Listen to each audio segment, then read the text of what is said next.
6 से 7 सितंबर की दरमियानी रात को मध्य प्रदेश के बालाघाट में हुए एनकाउंटर में मारे गए शख्स की मौत अब मध्य प्रदेश पुलिस के गले की फांस बन गई। ये मामला मध्य प्रदेश और छत्तीसगढ़ के बीच आदिवासी अस्मिता और राजनीति का केंद्र बनता जा रहा है। दरअसल बालाघाट पुलिस पर एनकाउंटर के नाम पर एक ग्रामीण की हत्या का आरोप लगा है। इस मामले के तूल पकड़ते ही मध्य प्रदेश सरकार ने सीआईडी जांच के निर्देश दे दिए। पुलिस की माने तो 6 सितंबर को देर रात बालाघाट के गढ़ी थाना इलाके में उमर झोला गांव में उनका नक्सलियों के साथ एनकाउंटर हुआ, जिसमें दोनों ओर से फायरिंग की गई। पुलिस ने 20 राउंड और नक्सलियों ने करीब 40 राउंड फायर किए। वहीं 7 सितंबर को जब सुबह पुलिस सर्चिंग के लिए निकली तो एक अज्ञात शख्स का शव मिला। जी हाँ, ये जो जनरल एरिया जहाँ पर कल फायरिंग एक्सचेंज ऑफ फायर हुआ था, वहाँ से आज सुबह एक बॉडी भी रिकवर हुई है। उस बॉडी की शिनाख्त हम लोग प्रोसेस चालू है, उसमें 2-3 इनपुट हमें आए हैं कि किन की ये हो सकती है। इसके अलावा उन पे एक गन शॉट वुंड भी है, जिससे कि समझ में आ रहा है कि most probably gun shot wound से ही उनकी डेथ हुई होगी। पीएम रिपोर्ट से भी उसकी पुष्टि हो जाएगी और ये इसको भी हम लोग वेरीफाई करने का प्रयास कर रहे हैं कि ये जो व्यक्ति कहाँ के हैं, वहाँ पर ये कैसे पहुँचे, क्योंकि वो एक नेशनल फॉरेस्ट एरिया है, प्रतिबंधित एरिया है। तो संभावना हो सकती है कि या तो संगम सदस्य हों या नक्सल कुरियर हों या नक्सल पार्टी से किस तरह से संबंधित हैं, क्यों उस जगह पर उनके साथ थे, ये सारी चीज़ें हम लोग वेरीफाई कर रहे हैं। सर, नक्सली द्वारा कुछ पर्चे बांटे जा रहे हैं, काफ़ी विरोध कर रहे हैं नाम को लेके, जंगल लड़ाई को लेके, ऐसी कुछ जानकारी आ रही है कि कुछ पर्चे बांटे? अब पिछले कुछ दिनों में 1-2 जगह पर्चों का फेंके जाने का, बांटे जाने का सूचना आया है। उसको भी हम लोग वेरीफाई करा रहे हैं कि किसके माध्यम से ये बंटवा रहे हैं या कौन उनके लोकल हेल्पर्स हैं, लोकल सिंपैथाइजर्स हैं जो उनको इस काम में हेल्प कर रहे हैं। ये माना जाए सर कि इस समय नक्सली मूवमेंट काफ़ी जिले में बढ़ा हुआ है। नक्सल मूवमेंट जो है कुछ पॉकेट्स में, जैसा कि हमारा 2-3 हॉटस्पॉट्स हैं, ट्राई जंक्शन एरिया है, वहाँ पर नक्सल मूवमेंट बना रहता है। और अभी पिछले 5-6 महीनों में, 7 महीनों में वहाँ पे नया कैंप डेवलप होने से उसमें काफ़ी कमी आई है। उसके बाद से लेकिन लगातार देखने में आ रहा है कि पिछले 2-3 महीने में जो अपना सूपखार रेंज है कान्हा नेशनल पार्क की, वहाँ पर लगातार हमें इनपुट्स मिल रहे हैं, लगातार उनकी प्रेजेंस फील हो रही है, जिस कारण से वहाँ पर पुलिस फोर्स द्वारा भी, अपने हॉक फोर्स द्वारा लगातार सर्चिंग और एरिया डोमिनेशन की कार्रवाई की जा रही है और उनको कंट्रोल में रखा गया। जहां पुलिस का कहना है कि ग्रामीण की मौत नक्सली एनकाउंटर के चलते हुई है, वहीं गांव वालों का कहना है कि मारे गए व्यक्ति झाम सिंह धुर्वे का नक्सलियों से दूर दूर तक कोई वास्ता नहीं है। फिर नक्सल मुठभेड़ में उसकी मौत आखिर कैसे हो गई, ये बड़ा सवाल है। शुरुआती जांच में पुलिस को शक था कि मरने वाला शख्स नक्सलियों का ही साथी है, लेकिन हुलिया जब सार्वजनिक किया गया तो सच्चाई कुछ और ही थी। बेचारा झाम सिंह तो मछली का शिकार करने गया था, उसे क्या पता था कि वो खुद ही गोली का शिकार हो जाएगा। इस बात का खुलासा तब हुआ जब झाम सिंह के एक साथी नेम सिंह ने छत्तीसगढ़ पहुंचकर सारी कहानी बयां की।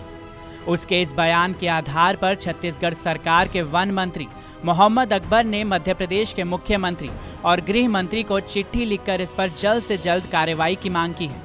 इस पूरे मामले से नाराज हुए आदिवासी समाज के 5 विधायकों ने हजारों लोगों के साथ मिलकर कलेक्ट्रेट ऑफिस पर प्रदर्शन किया और 15 दिन का अल्टीमेटम देते हुए दोषी पुलिस पार्टी के खिलाफ कार्रवाई करने की मांग की।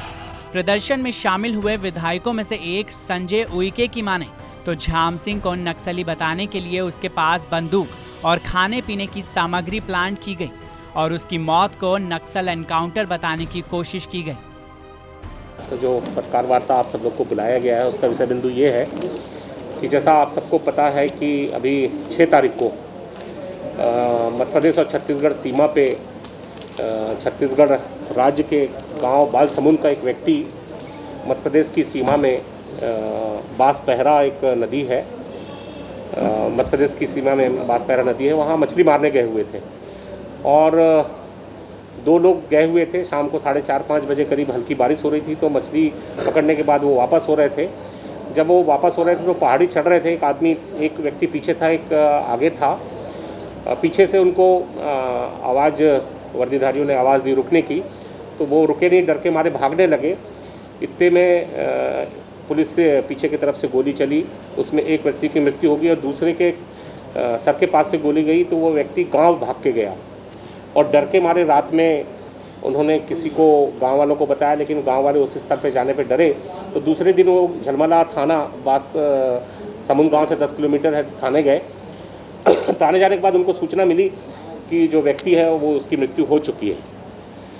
अब चूँकि पुलिस ने उसको दूसरे दिन रिकवर किया तो वहाँ पुलिस ने ये बताने का प्रयास किया कि उसकी जो मृत शरीर है उसके पास एक 12 बोर की बंदूक, कुछ खाने पीने की चीज़ें, नमक मिर्च हल्दी चावल दाल ऐसा उन्होंने रख के उसको रिकवर करने का प्रयास किया।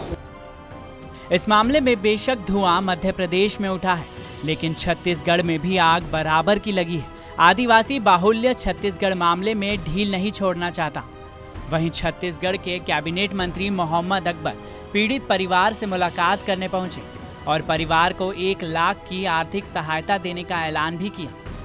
मीडिया से बातचीत करते हुए मृतक की बेटी ने अपने पिता के लिए न्याय की मांग की है। हमसे वो अपने छत्तीसगढ़ के मंत्री अकबर आए थे और उसने बोला है कि जो भी व्यवस्था है वो हम ये करेंगे, सहयोग देंगे, ऐसा करके बोला है। बातें हुआ है कि हम लोग के भरण पोषण के लिए जो भी सहयोग है वो करेंगे। हम लोग बोले हैं कि हम लोग के लिए कुछ, अब पापा तो नहीं रहे तो उसके लिए हम लोग कैसे जिएंगे, ऐसा करके ना सरकार से ही मांग कर रहे हैं कि नौकरी चाहिए। 2 राज्यों के बीच टकराव की वजह बने इस मामले में मध्य प्रदेश के गृह मंत्री नरोत्तम मिश्रा ने कहा कि मामले की गंभीरता को देखते हुए सीआईडी की टीम को जांच की जिम्मेदारी दी गई है। हालांकि नरोत्तम मिश्रा ने कहा कि मौत कैसे हुई है ये देखना जरूरी है कि मृतक नक्सलियों की गोली से मरा है या पुलिस की गोली से। देखिए, 2 घटना जिस तरह की है उसमें नक्सली और पुलिस, इन दोनों के बीच की मुठभेड़ का मामला है। मौत कोई भी हो दुखद होती है, कैसे भी हो दुखद होती है, पीड़ादायक होती है। जांच का विषय वो है क्योंकि वो नक्सली की गोली से मरा या पुलिस की से, ये तो अज्ञात है, लेकिन ये सच है कि मरा है। और इसलिए उसकी उस समय मस्टियल जांच की बात की और अब उसके लिए सीआईडी जांच के भी आदेश कर दिए गए जो विधायकों ने हमारे ने मांग की थी उसके आधार पर। और जांच में जो भी विषय आएगा, जो भी दोषी पाया जाएगा वो दंडित होगा, कोई नहीं बचेगा। कम से कम इस पर राजनीति न हो, ये प्रार्थना।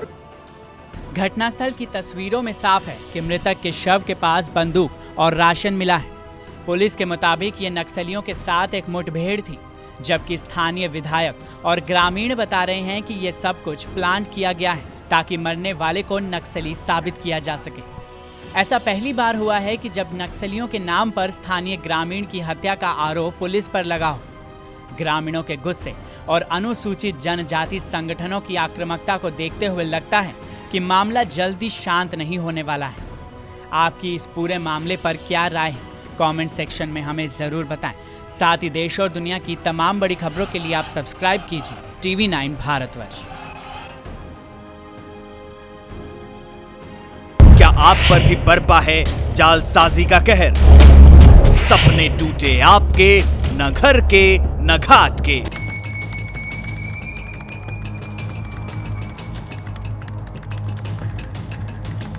देखिए लूट घर हर रात 9:30 बजे। फिक्र आपकी,